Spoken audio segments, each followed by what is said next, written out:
Good evening and welcome to The Journey Home. I'm Marcus Grodi, your host for this program, and it's a great pleasure to join with you again tonight. For us, we're going to hear tonight the story of a Revert John Carmichael, about his journey back to the faith.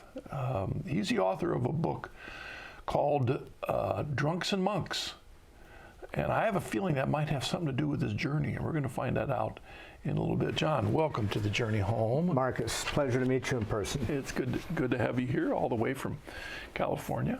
And I'm anxious to, as I mentioned to you, I've not read your book yet, but it could be right there on my desk in a pile of books that are there, or maybe I have read it in my aging mind. But I'm looking forward to hearing your story.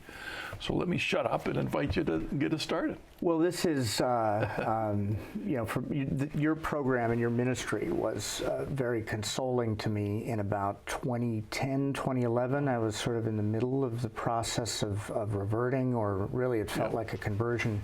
And I watched hours and hours of your show. Oh, praise God. With my two dogs. I think that the terrier got more out of it than the Great Pyrenees. But I was in Laguna Canyon in Laguna Beach at the time, and I didn't have much furniture, and I had a laptop that I could get Wi-Fi on at a certain time of night, and I would just watch The Journey Home, and it really gave me some hope and some sense that I was not losing my mind, that there were other people drawn mysteriously to the Catholic faith. And so, as the kids would say, this is very meta for me to be here with you, having watched these so intensively. Well, it's good to have you here, my friend. Thank you. Good. Yeah, so I guess to start, a friend of mine did a genealogy chart for me, not DNA, but just origin, countries of origin. And she said the most striking thing about my background was all of these people in my line of ancestors were Catholic, far back to about 1500.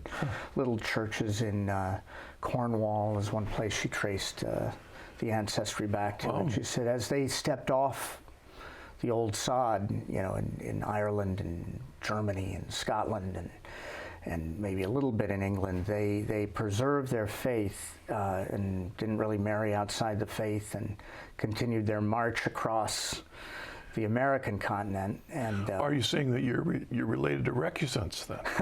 Well, I may be. I mean, in Cornwall, that's a possibility. That was a place that was a surprise to me, because exciting. I knew that I was Irish and Scottish and German. I didn't know about that other piece hiding out there. Yeah. Maybe they didn't want to be known about. Yeah. But there were some photographs from the early part of the century with German farmers, and in the center of this family was a nun in full habit, and she was just beaming, just radiant. And I thought, okay, so you're Catholic. You're a Catholic through and through. And this came later in my conversion, but I mention that only because by the time I was born, that line of ancestors had gone as far west as you could go, and was represented by my mother and father, who were from Chicago and San Francisco originally, but settled in Los Angeles. And they themselves had been products of Catholic education. My father was educated at Quincy College by the Franciscans, and my mother at Lone Mountain College for Women by the Madams of the Sacred Heart. They met on a vacation in the Bahamas, and a few years later, I appeared. And so, Anno Domini 1970, here comes John Carmichael Jr., and it was understood that I would be baptized immediately as soon as they could arrange it. So I have pictures. I know that my baptism was that summer.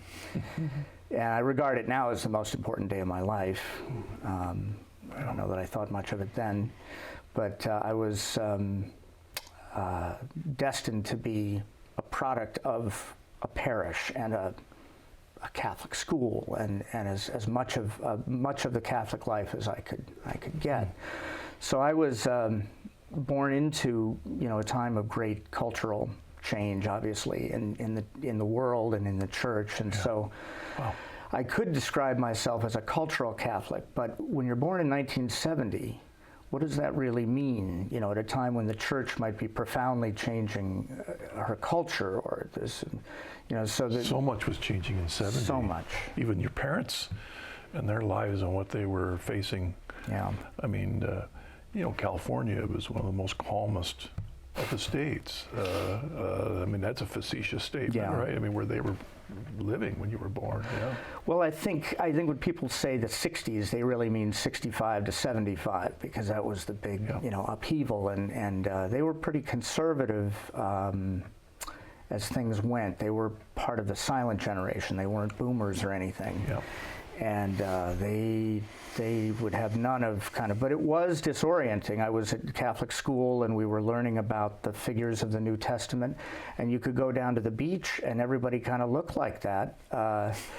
They looked like extras from Jesus Christ Superstar or something, And that sign, no shoes, no shirt, no service, that was everywhere. I think the restaurateurs and shopkeepers were terrified of these hairy, half-naked people everywhere. Right. But there was the Jesus movement. There was all kinds of stuff going on. There was a blurring of what it meant to be Christian, and what kind of love was Jesus really referring to, and could we have this modern sort of free love idea and merge that with the more ascetic love that Christ seemed to be preaching and teaching? So it was a confusing time for everyone. I took things at face value as a child. I was a very prolific altar boy, so did all the weddings and funerals, and didn't know much about the liturgy really. I was presented with it, and I was doing it, and I had the sacraments. I liked the church. I liked the school. We would leave our house and drive down Palos Verdes Boulevard and past the Methodist church and school, and past the Lutheran church and school, and then we get to St. Lawrence Martyr, the Catholic church and school, and I just assumed this is how society was organized. They had a church and a school, and you went there. And that's it. So there wasn't a lot of. There was a moment though where things sort of. We had a nun who was very. I would regard her as holy now, but she seemed severe at the time. And they had taken the Baltimore Catechism out of the school, but they couldn't take it away from Sister Eloise Mary's mind. So she was catechizing us, and she was talking about heaven, hell, and purgatory. I was a first grader at the time, and I raised my hand. I looked around, and I was just amazed at what she was talking about, like this other world that after we die. But I was troubled by purgatory and limbo. Really bothered me, and I didn't realize I was honing in on one of the toughest theological controversies of all time. And I had just learned a new word, theory. I liked the word theory that day, and so I raised my hand and I said, "Sister, isn't all this just a theory?" And she looked at me, and everyone was just freaked out, and then she said, "No." And then my mother had talked to me and said, Sister Eloise Mary wants to see me down at the school with you. You're not in trouble. She just wants to make sure that you understand this teaching on heaven, hell, purgatory, and limbo. So I was terrified. And we sat in the little plastic chairs, my mom, and they were scrunched in there. And Sister Eloise Mary went over it again. And I said, "Whatever you say, I won't ask any more questions about it." And at the time, and maybe afterwards, I thought, oh, look at the dogmatism, and I'm a free thinker, and I was already asking questions.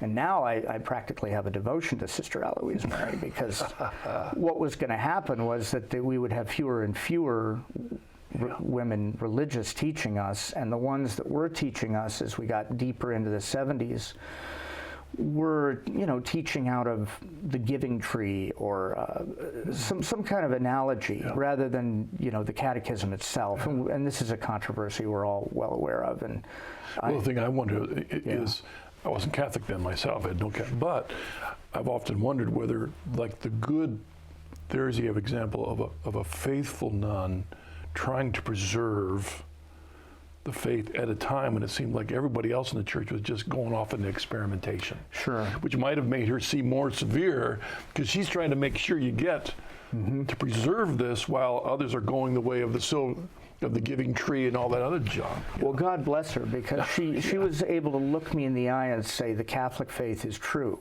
And that was something that people were a little bit gun-shy for a whole variety of theological and cultural reasons, And so I think back to that time in first grade now, with great thanksgiving instead of if I'd given a talk about my Catholic upbringing 15, 20 years ago, I'd been, oh yeah, I'm a survivor of Catholic school and all of this. And now I look back to that little nun, and she was little, kind of standing like a lighthouse with the waves raging around, and she just made sure that she looked this little, I don't know how old you are, 6, 7 years old, and said, no, heaven, hell, purgatory, limbo, they're real. They're not imaginary, and let's just get that straight. Our guest is John Carmichael. It's also interesting that you said you discovered this new neat word, theory. Yeah. Precocious children, I think, are annoying. And there was one in the airport on the way out here, and I thought how annoying he was, and then I realized that I was exactly like that, with new words all the time. I was very high verbal, and I was reading at 2 or 3 or something, and kind of had a prodigious thing with language, which helped me out of a lot of jams in life. But there was a so we're back. We need to make some progress because we're still in 1976. But I do want to mention that my parents, no question loved me and were trying to give me the Catholic upbringing that they had. There was a problem at home. My mother, now passed in 2010, was an alcoholic, and my father certainly was not, and he was a very good businessman and in business for himself at that time from 75 on, and trying to build this small company in food packaging and traveling a lot. When he would travel, she would drink, and so I was left alone there with her for days at a time. And it was torture for my father. He would call, and the phone would be off the hook. Or did he know? Did he realize? He knew, and like a lot of people who are confronted with alcoholism, they're not sure how to handle it really. And so he ended up bringing my grandmother, her mother, who was a very devout Irish Catholic, into the home from the time I was about 7 or 8, and that was interesting to see old world Catholicism and the way she prayed the rosary every morning like it really meant something to her. She didn't bring me into it though. It was her own devotion, and I watched her. And she was a tough fibered person, and she seemed to be cut from a different cloth than the people, say, at St. Lawrence that I knew. It was a different spirituality that she had. I saw it, but I didn't really understand it. Confession wasn't really being emphasized. I had the sacrament, but I had very little understanding of it. Didn't like to go, and so, well, what can maybe impure thoughts, that's always a good one. I didn't have a lot of sense of what it was all about. This will come up later. So this dynamic of the alcoholism at home did cause a lot of suffering and grief, and it could be anything. I mean, there are many adverse childhood events that happen to people. It's a fallen world, and I know she loved me, and I know my father loved me, and they did their best. But this would go on and on and on until I was 14 or 15, and a lot of anger in the house, and just wailing and gnashing of teeth that goes on. And my mother worked with my father in this family business. And we just kind of did the best we could with this elephant in the living room, this thing that, and I became disordered. By the time I was about 2nd, 3rd grade, I just couldn't do my schoolwork very well. I fell behind in math. When you fall behind in math, sometimes it feels like and I never did catch up. It's right, that's a tough one, yeah. So I would take these standardized tests every year and score very, very high, like 99th percentile in reading and stuff like that. And then I would fail spelling tests. And this enraged people. They would think that I was this recalcitrant person. But I was very, I developed, a lot of high anxiety, a lot of fear. It was, by the time I was in 4th grade, I was thinking about running away from home, and did run away for like 3 hours.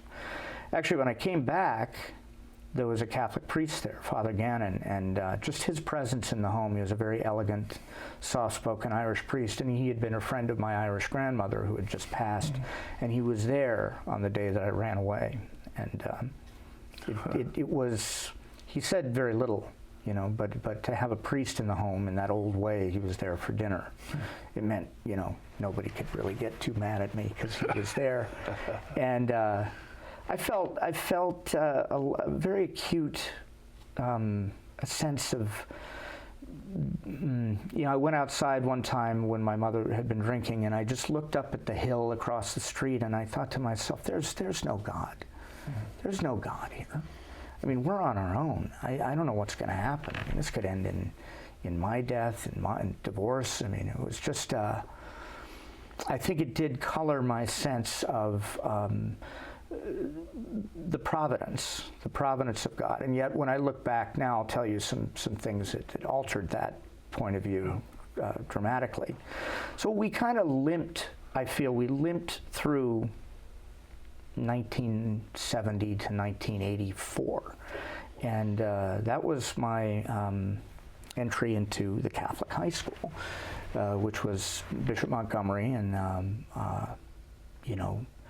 I have such affection for that system now that we had 8 or 10 parishes producing these children and raising them and then feeding them into this Catholic high school. And it was a very competitive environment academically and in sports. We were part of something called the Angelus League, which seemed anything but Christian. It was the football and it was just, I ended up running track, and it helped me a lot. There's an old film called The Loneliness of the Long Distance Runner. Right. A great title. I don't know how good the film really is. Yeah, it's been a long time too. I remember the title, right? Yeah, Same thing, but. And I was that guy, and it really helped me in get kind of over some of the things that I was suffering from, to just be out with the cross-country team or the long-distance runners or alone.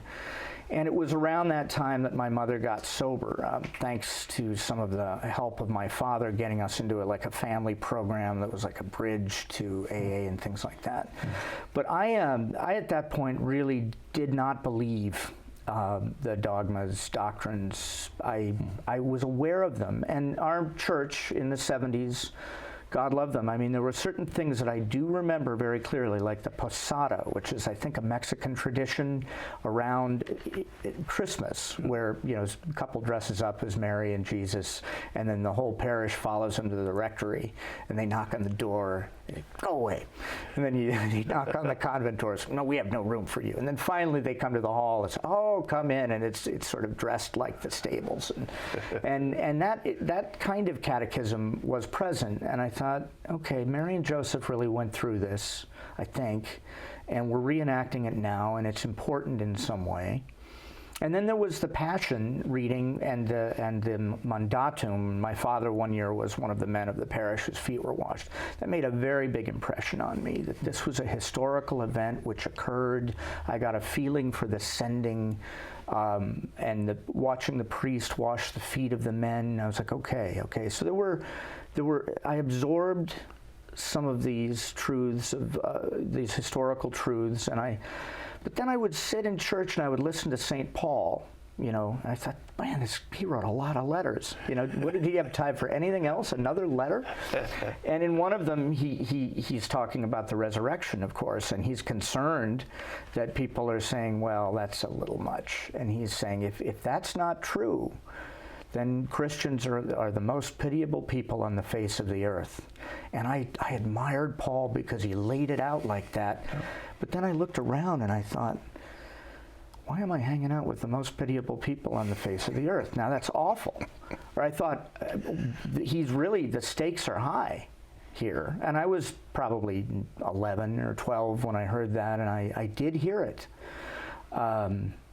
And I was on the altar, when we went from kneeling, communion on the tongue, to communion in the hand, and I don't want to dredge up. We those of us who've been very deeply involved in these controversies and have studied them, there's no need to talk about it here. But I'm part of that history because I was there with the paten, and they said, you're not going to need the paten. and it made an impression on me. And you know, that time of change. See, I wasn't a Catholic back then, so I don't. But Sure. I look back and I wonder what it was like. Well, I can tell you. You know, like one day, you know, you go and all of a sudden the next Sunday the priest is facing you on the other side of a table looking at you. Before he was standing in front of an altar. I mean, Sure. It had to be wrenching for some people. Well, my father was involved in explaining those changes. They would have a lay person from the parish, say beginning in '65, who would say, well, okay, now at this part of the Mass we're doing this and this is why. And he said to me, there was no sense at that time that anything bad could come from Rome.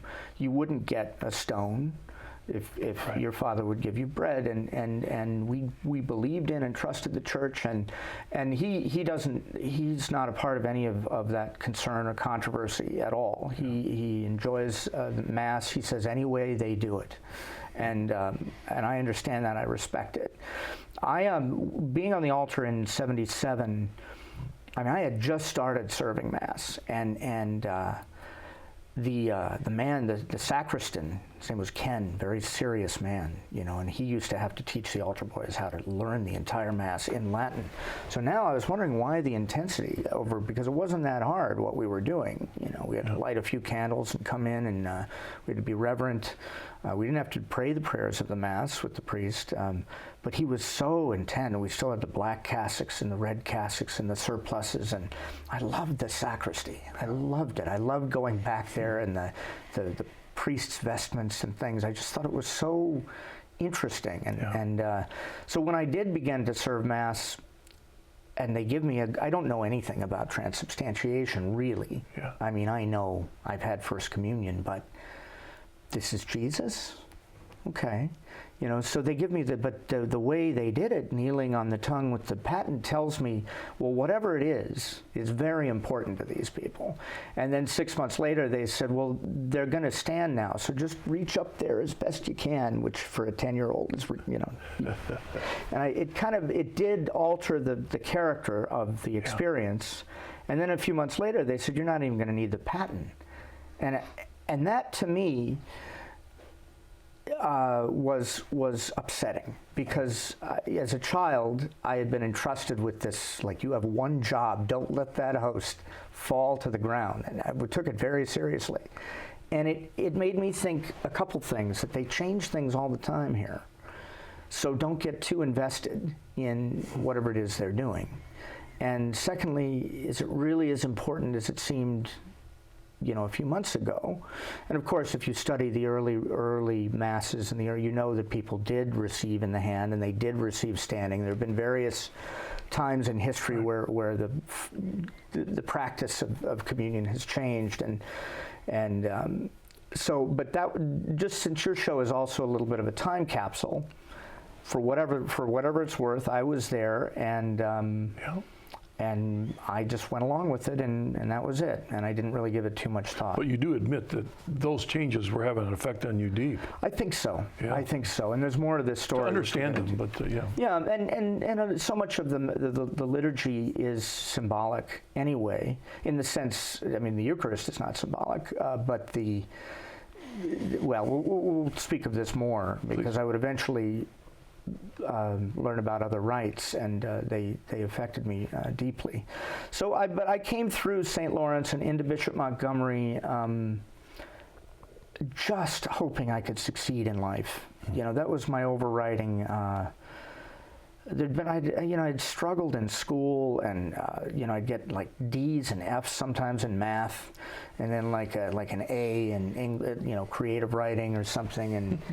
And they would give me a math tutor. You know, they paid for math tutors sometimes, but the math tutors are really good at math, so they don't understand why you don't understand something so basic. And I had a math teacher. Math was my strongest subject. I had advanced math. I remember a kid in the class asking a question, and he said, well, that's obvious. Another question? I mean, you know what I'm saying? He didn't get why. But it's given me some compassion later in life in dealing with people who maybe don't understand something that comes easily to me. And the idea of a block or an emotional problem with something where you just can't you just can't emotionally get through it. Yeah. And so now I'm at a high school, which is, college prep, and and it just was 410 of us coming through that school as freshmen in 1984. I love those people. I mean, but we were rascals. I mean, we were so just fired up to make it. It was 1984 to 1988. I mean, it was just this explosion of ambition and intensity. And I should mention that I had a terrible year. This is very important, actually. I had my freshman year, my mother was actually at the very end of her alcoholism, and everybody knows that there's a downward slide, and so she was there, and we got help in this program, but I was failing, as a freshman, and I was not making it, and I got kicked off the soccer team for grades. And so we got into this program over the summer, and boy did we get better. I mean, she wasn't really able to be sober yet, but what precipitated it was, we're right in the middle of finals, and I came home and I found her lying in the garage. I thought she was dead. It looked like there was blood coming from her head or something like that. And I panicked, and I wanted to walk out of the house as if I hadn't seen it. I was 14, I think. And I was angry with her, and I didn't know what to do. I went back to my room, and the doorbell rang. And it was a woman named Jean Cool. And she was a parishioner at St. Lawrence, and her husband was my confirmation sponsor, and he's a very brilliant doctor of physics, actually, and he tried to tutor me in math, and that was hopeless. But she stopped by, and she just said, "Where's your mother?" And I couldn't speak, and I pointed toward the garage, and she took care of everything. She called the ambulance, she called my father, and I went into a fugue state where I don't remember the rest of the day very well. And I will not save the punchline. I just assumed she was coming back from the grocery store or something like that. I finally asked her 20 years later at my mother's funeral, or 30 years later, why did she stop by that day? And she said, "Oh, I can tell you, I was baking, and I hate baking." So I remember it very well, and I had flour all over my apron, and I had this strong sense that something was wrong at the Carmichael house. It was a voice. Said, "You must go to the Carmichael house." And she said, when I got there, it was exactly as I expected it would be. She knew of this alcoholic problem. I had stayed at their house sometimes when my dad was away. So my grandmother, who had been there, had long since passed by that point. She was only with us for a few years. And so I was, and that came during the middle of my conversion, and to think I had never thought to ask her, and that I'd felt abandoned and alone and lost, and to know that she was specifically sent with what sounds like a locution, and she just took care of it. There was no, So a very important moment that I would not appreciate until I was 37. All right, John, let's pause there for our break, and we'll pick up when you get back, because we're leaving you in high school, right? We'll stop there, yeah. Okay, we'll stop there. I'll pick it up. Back just a moment. More of John Carmichael's story.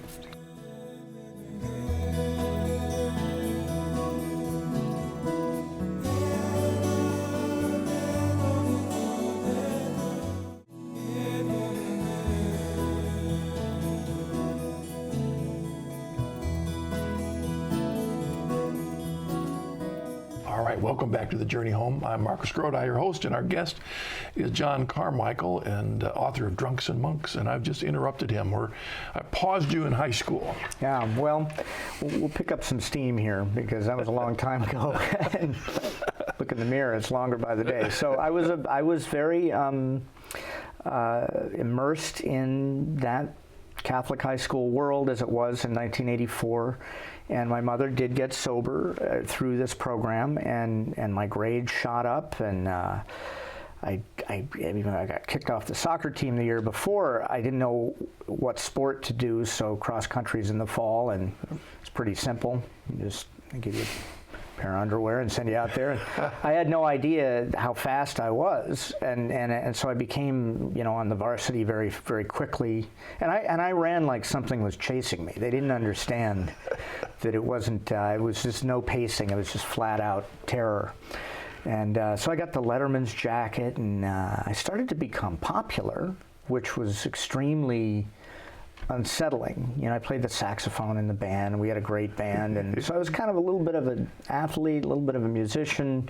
I was in the honors English course and the remedial math course, and so I knew everybody on campus. It was kind of like a Ferris Bueller thing, and I ended up with some really great friends. Like a group of 12 friends, six young men, 6 young women, and we did everything. We went to all the. It turned out very well. And my parents stayed married, and I have to credit my father too, because, a lot of people divorce alcoholics, and I have to credit my mother because she made it in sobriety at that time. And she lived her life to try to make it up, and I'll leave it at that because I want to get deeper into what happened. Unfortunately, now I loved this popularity, and I felt that achievement would be my salvation. Having experienced failure, I thought, wow, boy, if you just win, they love you. Your parents maybe even like you better. Everybody likes a winner, so I got to keep winning at everything. And I was on the homecoming court, and whatever, and I ran that playbook through college. I went to University of the Pacific, which is a little school up in Northern California in Stockton, actually, as a Methodist roots. I did the same thing there without belaboring it. I became student body president, and I had a cousin, a Catholic cousin, very older woman nearby, and she told my parents, well, that's amazing. They would elect a Catholic student body president at UOP. That's a Methodist. Well, she didn't know that nobody cared anymore. There were no real Methodists there, and I met a few, but they didn't really know what their method was. and I would go to the mass said by Father Charlie, and it was nice, and I felt, suddenly now in a non-Catholic environment more protective of my cultural Catholicism. I would go to the mass, and sometimes I'd bring a date who wasn't Catholic, like a nice Episcopalian, and she'd say, well, it's basically all the same, isn't it? But I knew that my new religion really was achievement and success, and making sure that I could get my name out there, whatever it was. It was small time stuff, but winning this and running for that, and it was human pride, that I felt that was what would sustain a lot of. You believed in Johnism. Sure, Johnism, and the addiction though was to the response, and a lot of adult children of alcoholics are that way. We have a number of presidents, Bill Clinton, Ronald Reagan. There are others who were children of alcoholics, and so there's an upward path that we think if we follow it, we'll be okay, and we can outrun that fear and that suffering, and we'll be all right. So there's really not much to say. I actually did drive out to see a Catholic priest to talk about a vocation, which was completely bizarre. But when you're in college, you're thinking, well, what am I supposed to do? And for some reason that came to me, and he said, John, you really need to go back to your dorm room and think about, do you have a relationship with Jesus Christ? If you become a Catholic priest, you're a foot soldier for Jesus Christ. So I went back to my dorm room, and I just didn't, I just didn't have that thing. And then there were groups that would come to campus, Protestant groups like Radical Reality. Do you remember?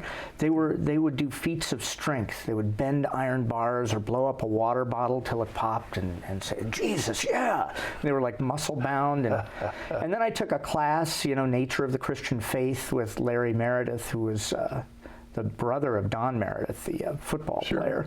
And Larry was a very brilliant man, but raised in a fundamentalist tradition. And he later revealed in an alumni magazine that he really couldn't teach or feel Scripture in any kind of fundamental way, and that the most important thing was to just be interesting. And this is who I was taking religion from at UOP. And just I thought to myself, I guess there's really not much here. So I leave and I go down to LA.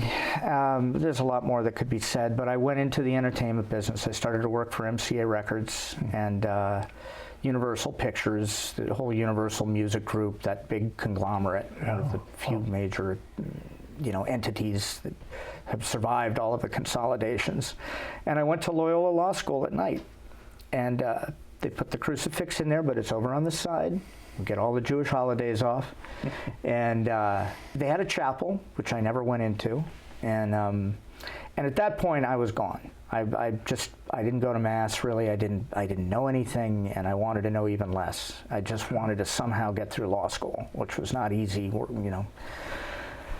So that's it. And I got married at age 27 and to a woman who was nominally Catholic that I'd met at UOP, but really was kind of angry with the church. And I met a lot of women like that who just, not only did they not believe like I didn't believe, they also found the church to be even evil or repressive. So it was, we loved each other in a very natural way, and it was, what can I say about it? It was one of those yuppie marriages, and it lasted 7 years, 7 years, and I spent the entire time at the office.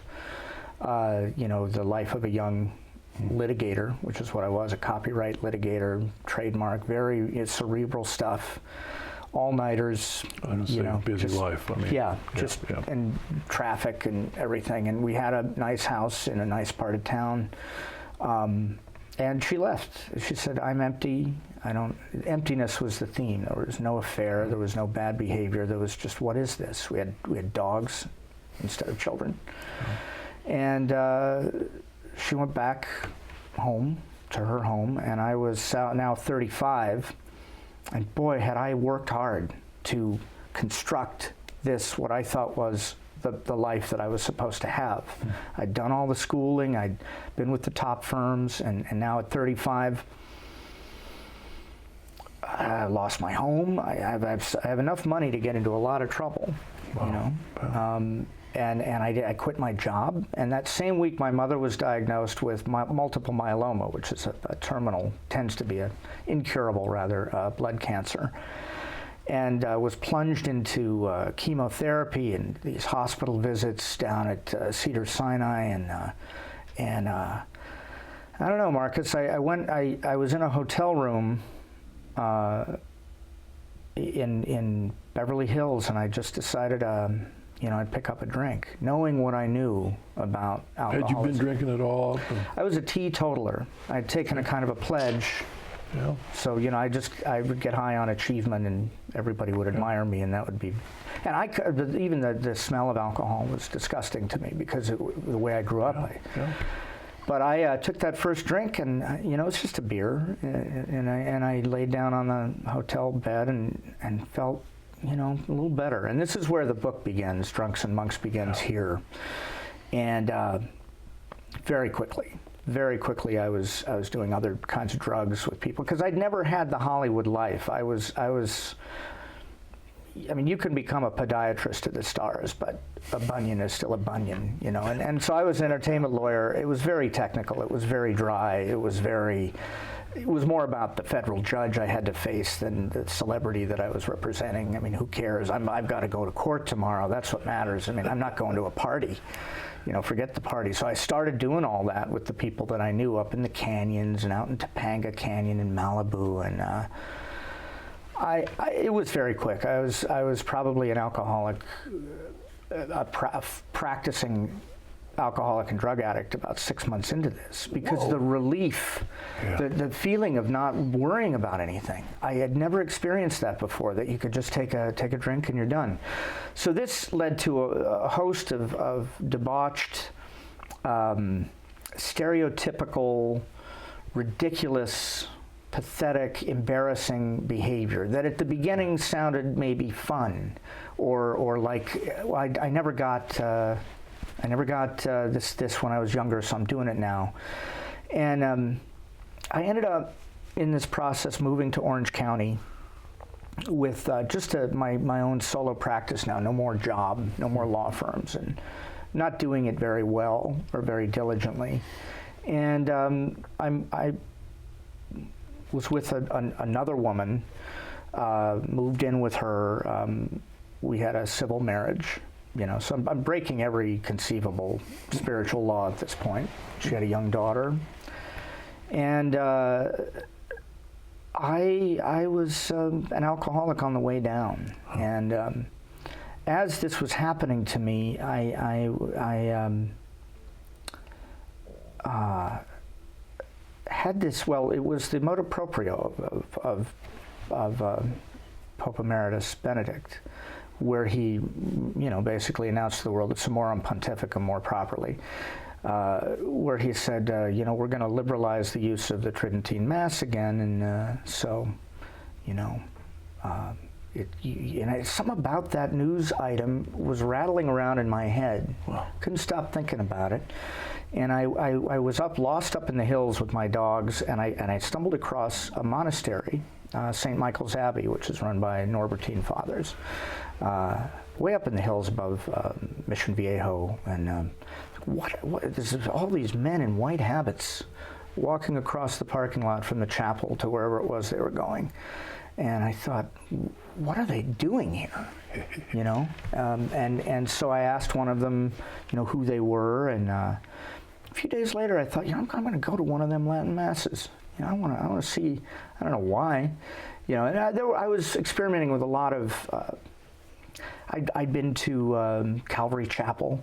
Somebody invited me there. There was actually a boxer that I was training with. I was doing all kinds of weird things to try to find some meaning in life. And he was a very committed Protestant, and he would punch me in the face and tell me of the love of Jesus. And he was a great guy in many ways. And but I went there to his group, and they did their Lord's Supper. And it shocked my heart, and it was a strange thing. It was not quite a locution, but an inner sense that, no, you can't ever do this again. You must not do this. They're nice people, and the preaching was good. And I see that they go from Genesis to the Apocalypse, and then they start over. And I thought, what's missing? The liturgical year, the idea of living and dying and rising with Christ in Advent and Lent and the Passion, and I thought, and I liked them all, but I thought to start Genesis and it's like painting the Golden Gate Bridge, and then we go back, but it was really the communion service that hurt me. It was like a wound, and I just had to say to him, thank you. Thank you, thank you, thank you. And he did evangelize me in the boxing ring. Jesus Christ, he's the best, greatest philosopher in the world. Boom. And he got my attention, and it was very effective in that way. But then I discovered the monks, and I just went down there to the Mission San Juan Capistrano because it was close to where I was living. And I found this very old lady who was walking to the chapel, which, it's Junipero Cerro said Mass there. It's one of the last places it's still the original building. And she said, "Oh, would you like to join our choir? Yeah, we need a man. Any man will do." Because it was all women at the point. So I at that time, and I went in, and I didn't know what was going on. And there's people praying the rosary, and it's so beautiful. It's so exquisitely beautiful. And then the Mass started, and it was the Asparagus May, and that was a St. Paul moment. There were two women in the choir who had really beautiful voices, and one of them it caromed off the wall, the Asparagus May, to be cleansed. I didn't know what it was. I'd taken Latin at Bishop, and was famously bad at that too. But I knew enough of the language, and it just came into my ear, and it almost knocked me down. And I watched the Mass unfold, and I knew it was the liturgy of the Word and the liturgy of the Eucharist. And the Ad Orientem, the priest facing away from the people, I must say, being an attorney, there was something about the advocacy of that, or the intercession that really, and the use of the church, the way the choir. So after this happened, it was a very dramatic moment. I wish we had more time, but I went and I kind of, read about this. what is this? Why is everybody so dressed up? Well, they dress up because they're going to meet God as if for the first time. And why is the choir loft is such an interesting thing? Why, they're back there. Well, they're like the angels. They're not really performing for you. They're singing directly to God. And they're there, but you can't see them. And then there was a lot more that I learned that made me think, okay. So I went down and I joined the choir. And they said, well, we need another man. So there was another, he was an accountant, and we were horrible.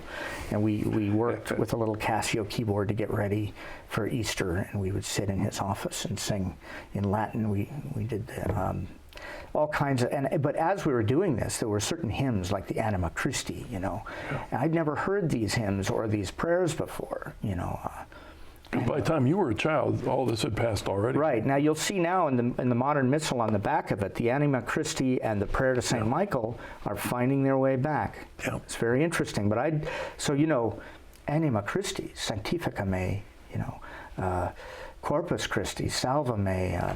This is very rich. This is very, and for an alcoholic, Sanguine Christi, Inebria me, So, soul of Christ, sanctify me, body of Christ, save me, blood of Christ, inebriate me.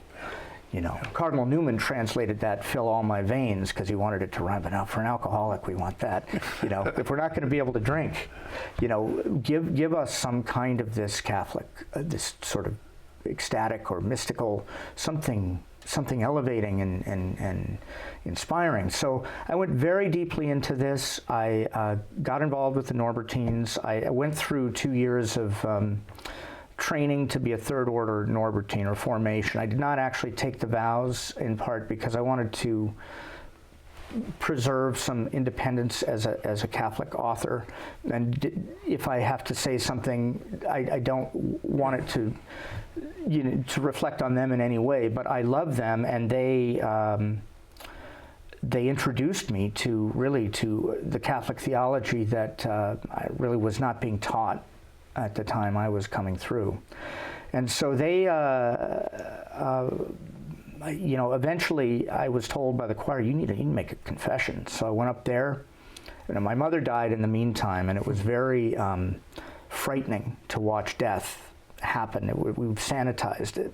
Yeah. And you read the beginning of Preparation for Death, St. Alphonsus Liguori, and he goes through the body and the sweat and the dead and the smell, and this is you're going there, and you better get ready. And he goes over and over and over this, and he says, how many have left the world after seeing a parent or a loved one die and turn their back on this? This kind of writing too, it was just, but that is what I saw when my mother died, and I prayed the rosary at the very last minute for her. I was there at her bedside, and it was dramatic. It's all in the book. It's very detailed, but I flew back to confession after that, and I met a young priest who gave me a little booklet on how to confess, and it was amazing. There was a long quote in there, Pope Pius XII was, the sin of the 20th century is the loss of the sense of sin. Yeah. And I started to read these things, and I realized most of my psychological problems were in fact spiritual ones. And I'd been going to, talking to psychologists, talking to bartenders, and everybody but the young Norbertine who had the truth. And I went up, made my confession, and he said, okay, well, we're going to have to suspend the confession because I need to do, a minor exorcism. I was like, well, are you serious? Jerry Seinfeld says you never want anything done to you in a hospital that makes doctors say to other doctors, man, I got to see this. And he didn't have the right or it was not a prayer really, it was a deliverance prayer, but it began exorcizo te. And, he took me into another room and he said, kneel down, and he put his hand over me. And he began this prayer of deliverance, and I thought I had stepped into an alternate universe, and so this then began. The door back into the church really is the confessional door. Yeah. And I said to this young priest, it's hard for me to believe that this is all real. And he was so nonchalant. He just kind of was putting his purple stole away because he was going to go play the organ. And he said, John, it's all real. He just walks away. And that was more effective than any kind of beseeching. And I realized the church doesn't need me. I need the church, and this is serious business. I was not sober, but in that parking lot, I got a locution. God needs you sober. So I got sober, and I spent time in a kind of a hermitage down in Laguna Canyon, which is when I discovered the journey home, and I had all these books, and I had your show, and I had my dogs, and I had the Norbertines, and I had the Mass at the Mission, and I delved very deeply into all of this. There was another locution before all this happened, sitting at the bar. I had prayed the 54-day novena, not really believing it, but one of the choir members wanted me to do it. And toward the end of it, I was sitting down there in Laguna with a big martini, and I got almost a visual locution. It said, "You should fast." And then a few days later, the choir director, different woman, started talking to me about wanting to fast and would I join her. And so we experimented with 1 day, 3 day, 5 day. And after my mother died, that fasting, it was like 20, 30 days into Lent that this woman, my choir director, and I would fast, and I would make my general confession in that period. And after these things happened to me, I'd received actual grace. I didn't understand it, and that was it. And so it began then a subsequent trying to go through the stages of purgation and of hopefully proficiency, and then maybe one day contemplation or Christian perfection. And so it would be perhaps nice to talk more about what happened afterwards, but it's there in that book. It's my testimony, and what I'm doing now is I'm writing full time about the Catholic faith, and I have a tremendous zeal for souls, and I think a healthy fear of God, and a desire to live as our saints have lived, if it's God's will that I can make it. You'd mentioned you had this guy trying to bring you to Jesus by punching you out, and it sounds like that happened though. I mean, it really did in a different way, the way that you needed to be awakened to. Sure. Some of the saints that I relate to, of course, St. Augustine, we start with St. Paul. Yeah. He knocked off the horse and blinded and basically made infantile. And then St. Augustine, it was more of an interior suffering that he couldn't let go of his sexual sin. Then we get to St. Francis, who was a playboy, messing around. He needed to have his leg broken and got thrown in jail. We have St. Ignatius, got his legs blown up by a cannonball, got laid up. Some of us, we need to get hit in the head with a brick, It's, the humiliation that I suffered, and I hurt people too, is a lot to live down as an alcoholic. The humiliation can precede, perhaps, hopefully, a genuine humility, which is tough for guys like me. Well, you had mentioned that comment about it. It wasn't that the church needed you needed the church. I mean, yes. That's an awakening. Sure. Really, it's an awakening to yourself and the reality of. Like walking into a cathedral for the first time, let's say, and feeling chastened and awestruck at the same time. But it also reminds me, as I think about people that say, what about that guy out there, who's apart from the church, or, that person, how can we ever get that guy back? You had a lady invite you to join the choir. Yeah. I mean, praise God. And then, the mechanisms of actual grace, to learn that there is such a thing and that it's different than sanctifying grace and that it's very mysterious. It can come in many different forms. And to know that the church had sussed that out and really taught it, and that I'd experienced, it took me years to really understand that actual grace was a gift. And so now I enjoy my faith more than I did when I was trying to prove it to myself, because I know that was an infused virtue, and it's a very, incredibly precious, and I want to give it to other people, but I know that it's going to come directly from God. But prayer and fasting and it's made me less angry about people who maybe attack the faith or don't have it. You can just do so much. And your book, Drunks and Monks, I wish we had more time, because one thing I wanted to ask you is that not only did your faith get sparked by all these other things you've mentioned, but you did mention another one, is that Pope Benedict releases his letter on the Latin Mass. I mean, that in itself was a big step for you. Sure, and then of course I worked backwards throughout the entire history of the church and suffered through all the controversies, modern and ancient. And really, that was a bit of a dark night for me to go through all of it, but we're here now, and I'm able to function, in the church as it is, and do my best instead of railing against imperfections. John, thank you very much for sharing your journey. Drunks and Monks, and I hope that book does well, and also your life as a writer is not hard. It's not easy today with the word we have in publishing, but very good. All right, thank you, John. And thank you for joining us on this episode of The Journey Home. I do pray that John's journey is encouragement to you. God bless you. See you next week.